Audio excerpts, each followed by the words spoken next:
قرآن اور شفا یعنی ہیلنگ، اکثر ان دونوں کو جوڑا جاتا ہے، پر سوال یہ ہے کہ قرآن کا اصل مقصد کیا ہے؟ کیا یہ تجربوں کی کتاب ہے یا پھر ہدایت کی؟ آج اسی سوال کی تہ تک جانے کی کوشش کرتے ہیں۔ تو دیکھیے، سوال بہت ہی سیدھا اور عام ہے۔ کیا ایسا ہوتا ہے کہ قرآن کی آیتوں پانی پر پڑھ کر پی لی جائیں اور اس سے شفا مل جائے؟ بہت سے لوگ جب زندگی کی مشکلوں میں گھر جاتے ہیں تو اس طرح کے روحانی حل ڈھونڈتے ہیں۔ تو چلیے سمجھتے ہیں کہ یہ ہے کیا۔ ہم سب جانتے ہیں زندگی میں پریشانیاں تو لگی رہتی ہیں، کبھی گھر کے مسئلے، کبھی صحت، تو کبھی پیسے کی تنگی، اور ان مشکل حالات میں لوگ اکثر ایک روحانی سہارے کی تلاش کرتے ہیں۔ اور دیکھیے، ایک بہت ہی کامن طریقہ جو بتایا جاتا ہے وہ کچھ ایسا ہوتا ہے۔ کوئی ایک خاص سورہ جیسے سورہ مزمل چن لی، اسے مان لیجئے 11 بار یا 41 بار پڑھا، پھر ایک گلاس پانی پر دم کیا اور کہا گیا کہ اسے 21 دن تک پینا ہے۔ امید یہ ہوتی ہے کہ اس سے مسئلہ حل ہو جائے گا۔ تو سوال یہ اٹھتا ہے کہ اس پورے عمل کو دین کی نظر سے کیسے دیکھا جائے؟ یہیں پر جاوید احمد غامدی صاحب ایک بہت ہی اہم فرق بتاتے ہیں۔ وہ تجربے اور ہدایت کے بیچ ایک صاف لکیر کھینچتے ہیں۔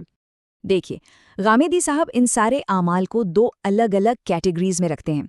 ایک طرف ہے لوگوں کے تجربات، یعنی کسی کا اپنا پرسنل ایکسپیرینس، اس کا اپنا مشاہدہ، اور دوسری طرف ہے اللہ اور رسول کی ہدایت، یعنی وہ آسمانی رہنمائی جو ہر ایک انسان کے لیے ہے۔ اس لوگوں کے تجربات والی بات کو سمجھنے کے لیے یہ مثال بہت اچھی ہے۔ سوچئے، پرانے زمانے میں کسی نے کسی پیڑ کی جڑ چبا لی اور دیکھا کہ ارے اس سے تو بیماری ٹھیک ہو گئی۔ یہ اس کا تجربہ تھا، کوئی آسمانی حکم نہیں۔ بالکل اسی طرح کچھ لوگوں نے قرآن کی آیتوں کے ساتھ کچھ تجربے کیے اور انہیں لگا کہ اس سے انہیں فائدہ ہوا۔ اور اسی سے جڑا ایک بڑا مزیدار قصہ ہے۔ مولانا اشرف علی تھانوی صاحب کی کتاب میں لکھا ہے کہ ایک عورت کے بالوں کی مانگ ٹیڑھی نکلتی تھی۔ کسی نے کہا کہ تم صراط المستقیم یعنی سیدھا راستہ پڑھا کرو، اور کہتے ہیں کہ اس کی مانگ سیدھی نکلنے لگی۔ اب ظاہر ہے اس آیت کا بالوں کی مانگ سے کوئی لینا دینا نہیں ہو سکتا۔ یہ صاف طور پر ایک اتفاق یا صرف ایک ذاتی تجربہ تھا۔ تو یہاں ایک بہت اہم بات سمجھنی ہے۔ غامدی صاحب یہ نہیں کہہ رہے کہ ایسا کرنا ناجائز یا حرام ہے، نہیں، وہ بس ان چیزوں کو ان کی صحیح جگہ پر رکھ رہے ہیں کہ بھائی یہ دین کا حصہ نہیں ہے، یہ لوگوں کا اپنا ذاتی تجربہ ہے۔ تو مطلب یہ ہوا کہ ایسے عمل کو بس ایک پرسنل ایکسپیریمنٹ سمجھنا چاہیے، اس کا دین، شریعت یا اللہ اور اس کے رسول کے حکم سے کوئی لینا دینا نہیں ہے۔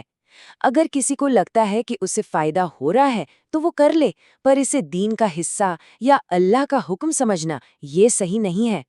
تو پھر سوال یہ ہے کہ اگر یہ وظیفے اور ٹوٹکے ہدایت کا حصہ نہیں ہے تو پھر پریشانیوں کا اصل اور صحیح اسلامی حل کیا ہے؟ اس کے لیے ہمیں قرآن کے اصل مقصد کو سمجھنا ہوگا۔ دیکھیے، غامدی صاحب کے مطابق قرآن مجید کا بنیادی مقصد ہے ایک ہدایت کی کتاب ہونا۔ یہ کوئی جادو ٹوٹکوں یا وظیفوں کا مجموعہ نہیں ہے، بلکہ یہ تو ایک گائیڈ بک ہے، رہنمائی کی کتاب ہے جسے ہمیں سمجھنا ہے تاکہ زندگی گزارنے کے لیے علم اور حکمت ملے۔ ان کا کہنا یہ ہے کہ زندگی کے مسئلوں کا جو اصل علاج ہے وہ وظیفوں میں نہیں ہے، بلکہ وہ خود قرآن کے پیغام کو سمجھنے میں ہے۔ جب کوئی انسان قرآن کو سمجھ کر اس میں ڈوب جاتا ہے تو اسے سچی راحت اور صحیح راستہ ملتا ہے۔ اور ہاں، یہ کوئی صرف جذباتی بات نہیں ہے، یہ ایک بہت ہی لاجیکل، ایک علمی اور عقلی حل ہے جو مسئلوں کی جڑ پر جا کر کام کرتا ہے۔